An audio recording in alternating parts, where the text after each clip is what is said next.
नमस्कार and I welcome to all of you in global lookout. दोस्तों, recently ये news आई है कि रशिया के जो प्रेसिडेंट है व्लादिमीर पुतिन, उन पे असैसिनेशन अटेम्प्ट किया गया है। ये कब हुआ है, किसने किया है, इसके बारे में कोई इन्फॉर्मेशन नहीं है। बस इसकी इतनी इन्फॉर्मेशन रिलीज की गई है जनरल जीवीआर टेलीग्राम चैनल पे, और ऐसा बताया जा रहा है कि ये हाल की घटना है, एक वीक के अंदर की। हुआ क्या है कि ये अपने ऑफिशियल रेसिडेंस की ओर जा रहे थे और इनका जो काफिला था 5 गाड़ियों का, उसमें ये थे और ये कुछ ही दूर पे थे अपने ऑफिशियल रेसिडेंस से। जब तक होता क्या है कि इनके काफिले में जो सबसे आगे वाली गाड़ी होती है, उसके सामने एक एम्बुलेंस आके खड़ी हो जाती है और वो गाड़ी वहीं पर रुक जाती है। और फिर उसके पीछे वाली जो गाड़ी होती है, यानी दूसरे नंबर वाली, वो नहीं रुकती है और वो चलती चली जाती है। और तीसरे नंबर वाली गाड़ी में ये होते हैं। तभी इनकी गाड़ी का जो लेफ्ट फ्रंट व्हील था, उस पे एक बम से अटैक किया जाता है। हालांकि इनको कोई नुकसान नहीं हुआ है क्योंकि ये ट्रेवल करते हैं आर्मर्ड कार में। लेकिन ये जो पूरा इवेंट है, ये काफी सवाल उठाता है इनके जो बॉडीगार्ड है, इनकी जो सिक्योरिटी है, या फिर उस सिक्योरिटी को प्रोवाइड करने वाली जो एजेंसी है रशिया की, उस पे। और किसी कंट्री के प्रेसिडेंट के साथ ऐसा होता है तो उस पूरे कंट्री की सिक्योरिटी पे भी सवाल उठाया जाता है। पुतिन की जो मूवमेंट होती है वो बहुत कम गिने चुने लोगों को ही पता होती है, तो जाहिर सी बात है कि इसकी जो इन्फॉर्मेशन है वो लीक की गई है किसी क्लोज पर्सन के द्वारा। इनके जो कई बॉडीगार्ड थे वो वैनिस्ड हो गए थे इस इवेंट से पहले, और फिर ये अटैक होता है। इसके बाद मैसिव अरेस्ट हुए हैं रशिया में। इनके जो बॉडीगार्ड्स थे उनके, और बाकी जो ऑफिशियल्स थे जिनकी रिस्पॉन्सिबिलिटी थी या जो सस्पिशियस पाए गए उनको। इसके अलावा कुछ दिन पहले ही, अगर आपको याद होगा, अलेक्जेंडर डंकिन, जिनको पुतिन का ब्रेन कहा जाता है या फिर रशिया का ब्रेन कहा जाता है, और ऐसा कहा जाता है कि रशिया की जो फॉरेन पॉलिसी होती है वो इन्हीं की आइडियोलॉजी पे बेस्ड होती है, उनका भी असैसिनेशन अटेम्प्ट किया गया था। उनके कार के नीचे बम लगा दिया गया था, लेकिन उस टाइम पे उनकी कार में वो नहीं थे, उनकी बेटी थी, जिनकी अनफॉर्चुनेटली डेथ हो गई।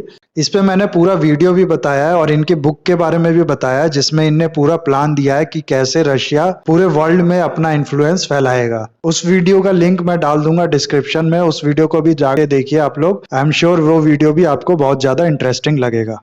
इन दोनों इवेंट से एक चीज तो साफ है, कोई बड़ी पावर है, चाहे वो रशिया के अंदर ही हो या रशिया के बाहर हो, जो टारगेट कर रही है उन लोगों को जो यूक्रेन पे इन्वेजन के सपोर्ट में थे रशिया के। क्योंकि डंगिन भी बहुत बड़े सपोर्टर थे रशिया के इन्वेजन के यूक्रेन में, इसलिए इनको भी टारगेट किया गया, जिसका खामियाजा इनने अपनी बेटी की जान देके चुकाया। और रशिया के अंदर मैं क्यों कह रहा हूं, क्योंकि हाल में कई पॉलिटिशियन ऐसे हैं, और सिर्फ पॉलिटिशियन नहीं, कई ऑफिशियल भी ऐसे हैं रशिया के, जो पुतिन को रिजाइन करने को बोल रहे हैं, क्योंकि रशिया सफर कर रहा है उस वॉर की वजह से जो पुतिन ने छेड़ी है यूक्रेन में, और इसकी वजह से रशिया की बेइज्जती अलग हो रही है।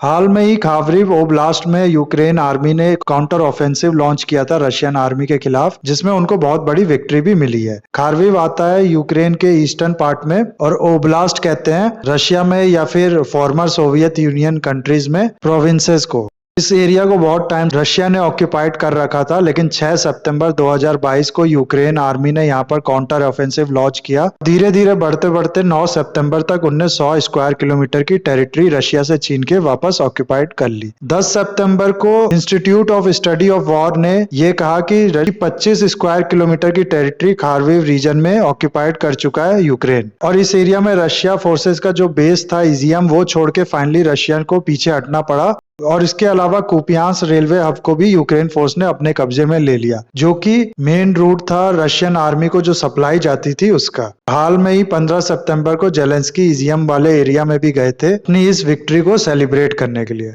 तो इसकी वजह से जो रशिया आर्मी है या फिर रशिया की जो वॉर स्ट्रेटेजी है, उस पे काफी लोग सवाल उठा रहे हैं, और खुद रशिया के अंदर ही लोग पुतिन को क्रिटिसाइज करना शुरू कर चुके हैं। कई लोग का यह भी कहना है कि रशिया का जो इन्फ्लुएंस था पहले जिस एरिया में, उस एरिया में भी वो अपना इन्फ्लुएंस धीरे धीरे खोने लगा है इस वॉर की वजह से। जैसा कि हम लोग ने देखा अभी कॉकेशियस रीजन में अजरबैजान और आर्मेनिया में जो क्लैश चल रहा है, उसमें रशिया कहता है कि मैंने सीज फायर अग्रीमेंट करा दिया है दोनों कंट्रीज के बीच, लेकिन तो उसके थोड़े देर बाद ही हम लोग देखते हैं कि दोबारा जो क्लैशेस है वो शुरू हो जाता है दोनों देश की आर्मी के बीच। जैसे कि रशिया के द्वारा जो मीडिएट किया हुआ एग्रीमेंट है उसकी कोई वैल्यू ही नहीं है।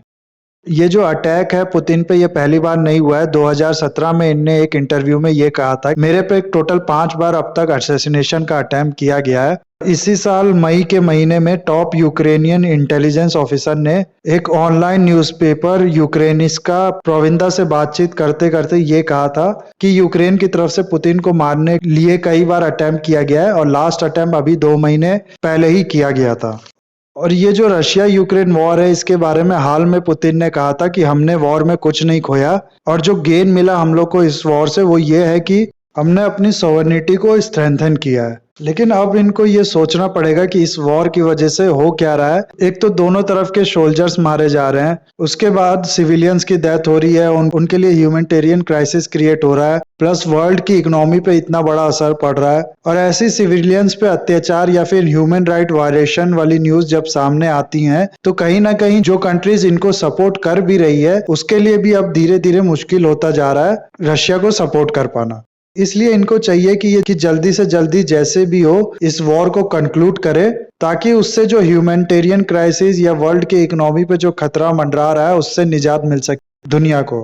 तो खत्म करते गाइस इस वीडियो को यहाँ पर। आई होप ये वीडियो आपको अच्छा लगा होगा। इसे लाइक, कमेंट, शेयर, सब्सक्राइब जरूर कीजिएगा। That's all, have a nice day, take care.